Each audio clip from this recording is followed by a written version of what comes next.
पुराने समय की बात है। एक दिन राजा अपने हाथी पर बैठकर अपने मंत्री के साथ राज्य का भ्रमण कर रहे थे। राजा घूमते घूमते एक दुकान के आगे आकर रुक जाते हैं। राजा रुकने के बाद अपने मंत्री से कहते हैं कि पता नहीं पर क्यों मुझे ऐसा विचार आ रहा है कि मैं इस दुकानदार को फांसी की सजा दे दूं।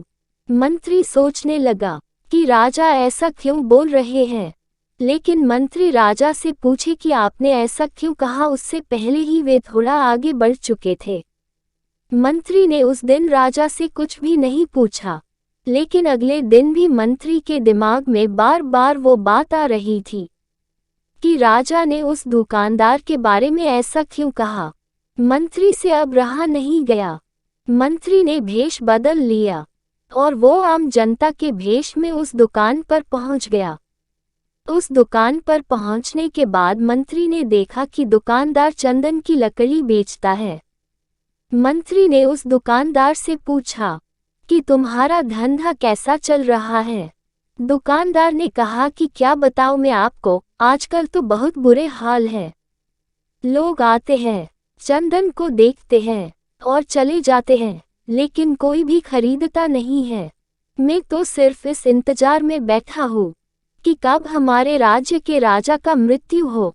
मंत्री ने पूछा कि तुम क्यों राजा की मृत्यु का इंतजार कर रहे हो। दुकानदार ने कहा कि राजा की जब मृत्यु होगी तब उनके अंतिम संस्कार में चंदन की लकड़ी का इस्तेमाल होगा और इससे मेरा अच्छा धंधा भी होगा। मंत्री को अब सब कुछ समझ में आ गया। मंत्री ने सोचा कि ये दुकानदार के विचार ही नकारात्मक है और इसलिए ही राजा जब इस रास्ते से गुजर रहे थे तब उनके दिमाग में ये नकारात्मक विचार आया। मंत्री का स्वभाव काफी अच्छा था और वो बुद्धिमान भी था। उसने तुरंत दुकानदार से कहा कि मैं आपके दुकान से थोड़ी चंदन की लकड़ी खरीदना चाहता हूँ। दुकानदार मंत्री की बात सुनकर खुश हो गया कि चलो मुझे कोई ग्राहक तो मिल गया।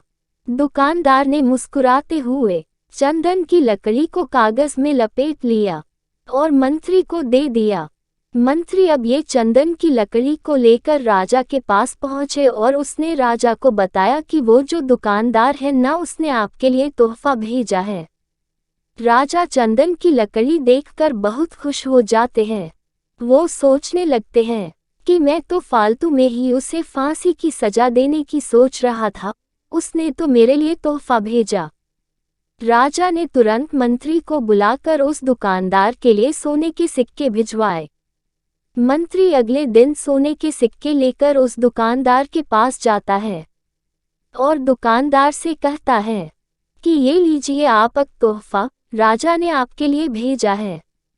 वो दुकानदार तोहफा देखने के बाद बहुत खुश हो जाता है और मंत्री को बोलता है कि मैं फालतू में ही ऐसा सोच रहा था कि राजा को दुनिया से चले जाना चाहिए। हमारे राज्य के राजा तो बहुत अच्छे और दयालु हैं। कहानी की सीख, अच्छा सोचने पर ही हमारे साथ अच्छा होता है। हम वही पा सकते हैं जो हम दूसरों को दे सकते हैं।